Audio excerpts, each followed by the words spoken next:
is walking back calls to harass members of the Trump administration. She's trying to anyway, after facing backlash so severe.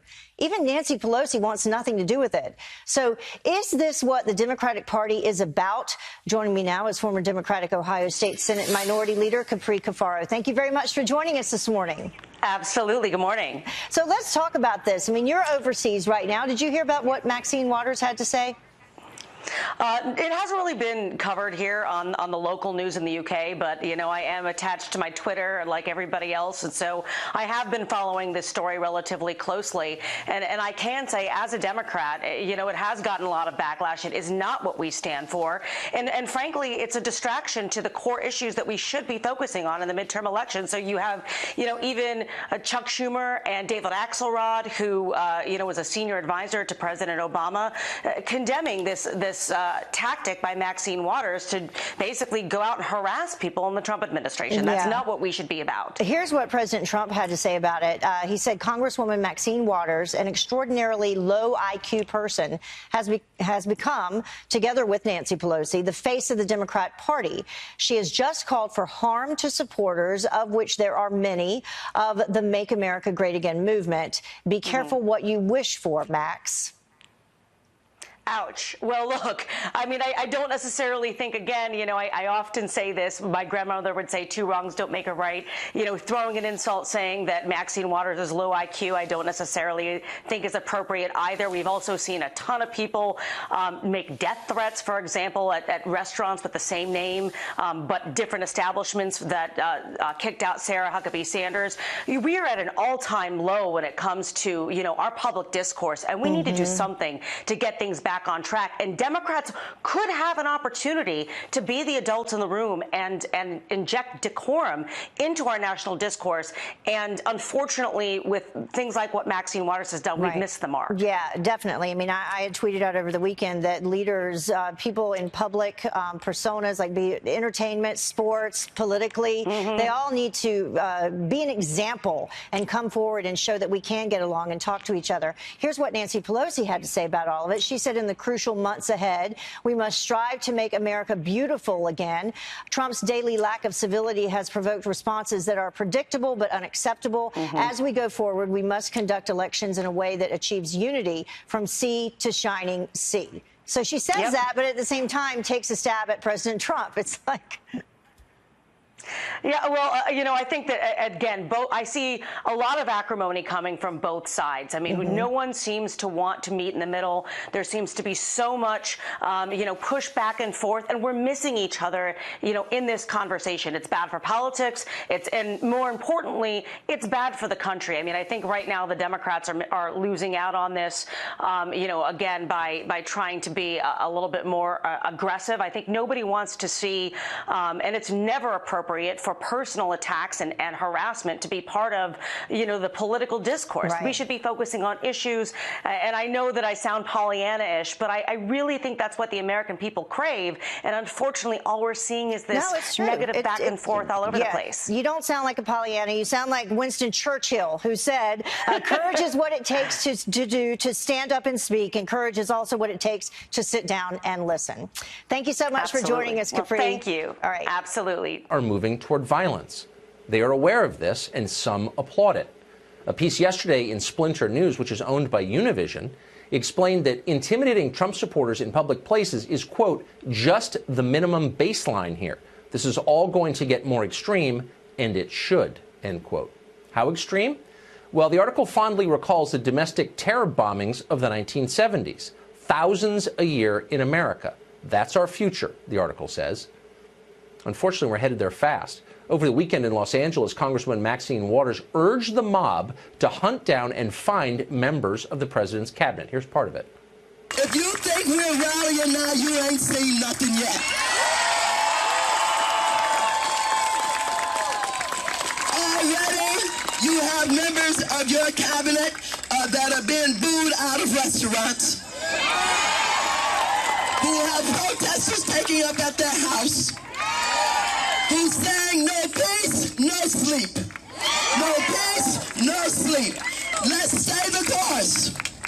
Let's make sure we show up wherever we have to show up.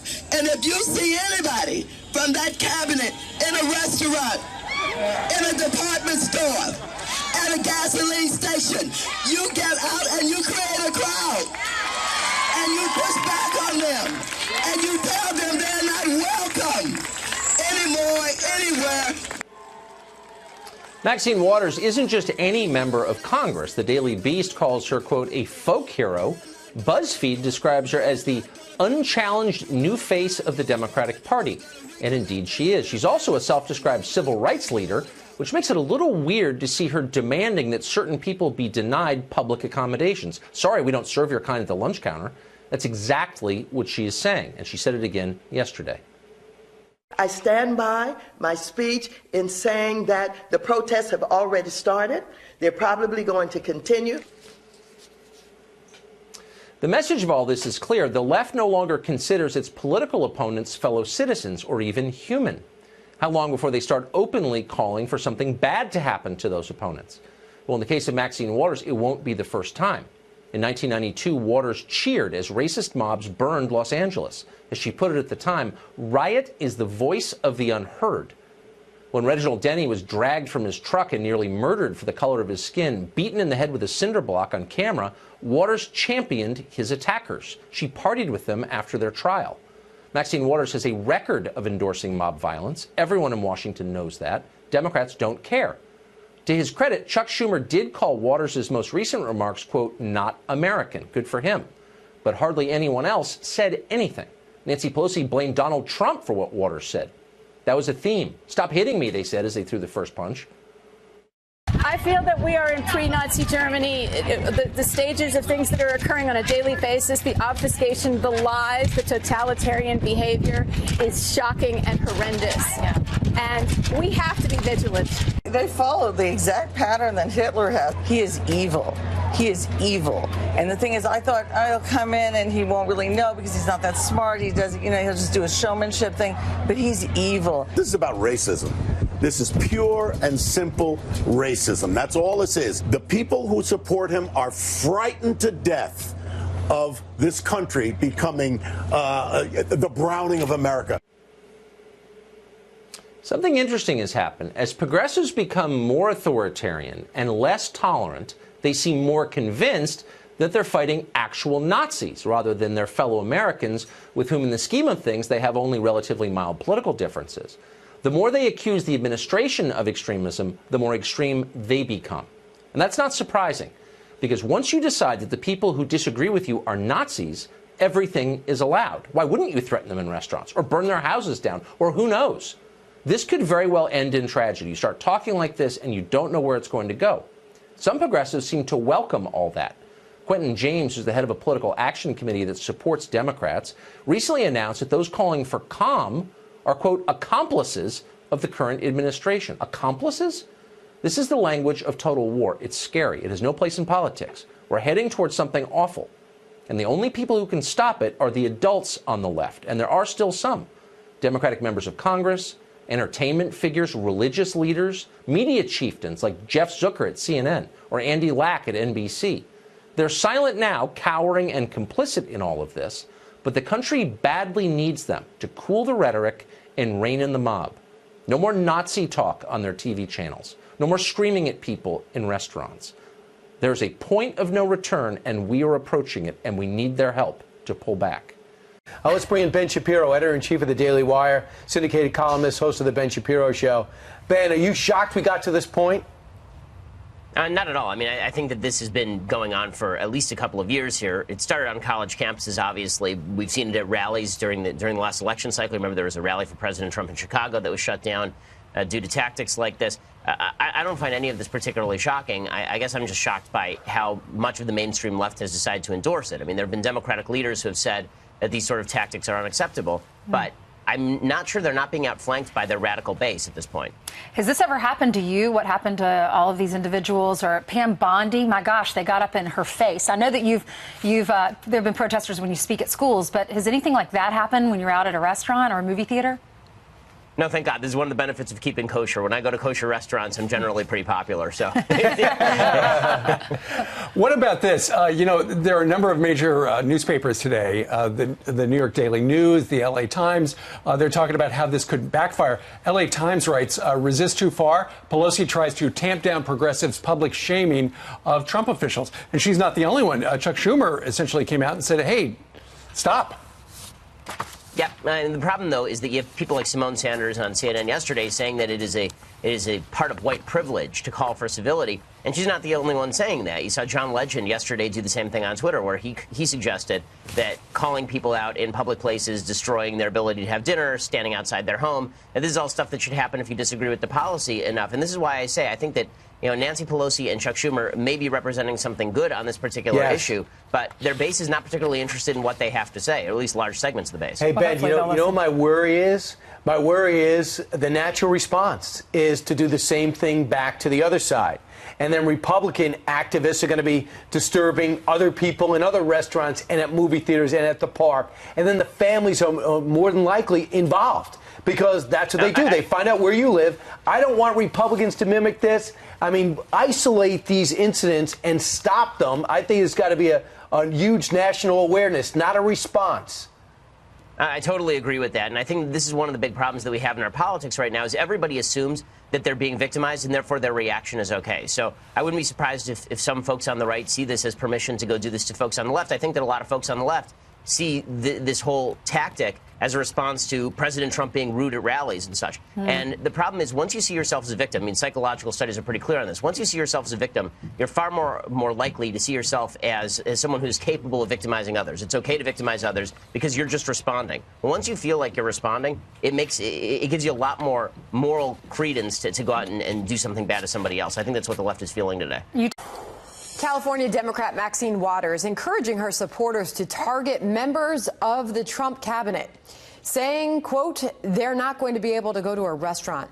They're not going to be able to stop at a gas station. They're not going to be able to shop at a department store. The people are going to turn on them. They're going to protest. They're going to absolutely harass them. Majority Leader Kevin McCarthy was here earlier, slamming Waters' action as irresponsible. This is very dangerous. She should apologize to the American public. The idea, we have to have civility. I can disagree with somebody philosophically, but to personally attack, to remove somebody and not serve them? What's interesting to me, the people who claim tolerance seem to be the most intolerant in this process. I have friends on the other side of the aisle that we philosophically disagree. We have debates about our philosophy different, but we'll sit down, have dinner together, have a cup of coffee together or whatever. We need civility in this country, but the idea that you're asking people to go forward, that becomes very dangerous, and it becomes a risk inside our country as well. Strong words there. Let's bring in Ari Fleischer, former White House press secretary under George W. Bush and a Fox News contributor. Ari, thank you for coming on this morning. I'm sure you've got something to say about all this. Your thoughts? Oh, this is just awful. You know, it's why people are just so soured on politics, and the politicians just keep making the souring get even worse. Look, obviously what Maxine Waters said is beyond the pale, and really the next move is the Democratic colleagues. If she starts to feel the heat from Democrats in the House who tell her publicly she went too far and she should take it back, that's how you start to fix these things. And I do note Nancy Pelosi in the last half hour did put out a tweet that was mildly critical of Maxine Waters. She said in her tweet that what Maxine Waters said was unacceptable. All the Democrats need to say the same message to Maxine Waters. But will they? You heard Kevin McCarthy earlier on this program saying Nancy Pelosi needs to step up and say something to Waters. Will she? Well, she just did. That was my point. And Nancy Pelosi just tweeted in the last half hour about Maxine Waters' statement being unacceptable. Look, it doesn't matter what we Republicans say. It matters what the Democrats say. Maxine Waters won't listen to any Republican. But when somebody goes that far, you really need the family, the people that she's closest to, in this case, the Democrat caucus, to send Maxine Waters the public message. And reporters need to ask all the Democrats. They need to ask the deputy whip, the whip, all the leadership in the Democrat caucus, do you stand with Maxine Waters? What's your message to Maxine Waters? That's how you change political behavior, through the pressure of the media when the media thinks somebody went too far. I'm not sure that's going to happen with Maxine Waters. Maybe it went too far, and it will. So I'll tell you what you did. Let me make one other point here, too. Donald Trump does deserve some of the responsibility for the public tone. In the campaign, when candidate Trump talked about if there were Democrats at his rallies and they were protesting him, and he urged his supporters to take them out and he'll pay their legal bills, implying that it's okay to do violence. This is all a part of the uncivil nature of our debate today. And I'd go so far as to say people need to stop saying lock her up about Hillary. When you start to threaten prison, when you say these things, you know, we're all setting the tone. It all needs to stop. Civility is important in public life. What Maxine Waters did is awful, but everybody who engages in any level of it, we all ought to stop it. I want to make sure that I do get that in there because you did hear from the Republican leader McCarthy calling on Pelosi to say something. It happened in this hour, and she retweeted a headline of Maxine Waters encouraging her supporters to harass Trump cabinet members. Pelosi retweeted that headline and put this comment. She said, "In the crucial months ahead, we must strive to make America beautiful again. Trump's daily lack of civility has provoked responses that are predictable but unacceptable. As we go forward, we must conduct elections in a way that achieves unity from sea to shining sea." So now the big question is whether or not Maxine Waters will follow up and issue some sort of apology or make it clear what her intentions were by making that statement. Right. The next move is the Democrats. It's Maxine Waters' decision whether or not she takes back her words, which of course she should, and expresses genuine remorse. And other Democrats. Do other Democrats call her on the carpet the way Nancy Pelosi mildly did? And that's what you have to hope. Because like I said earlier, Sandra, it's not going to be a question of Republicans calling on her to do it. She'll just predictably rebut everything Republicans ask her to do. If she recognizes she went too far because her closest colleagues are all saying it, that has impact. And that's how you get to change behavior. I've done it when Donald Trump has gone too far. The Democrats need to do it now that Maxine Waters has gone too far. A lot going on there. And Sarah Sanders being asked to leave that restaurant in Virginia, Secretary Nielsen encountering similar actions. Ari Fleischer, great to get your thoughts this morning. Thank you. Thank you, Sandra.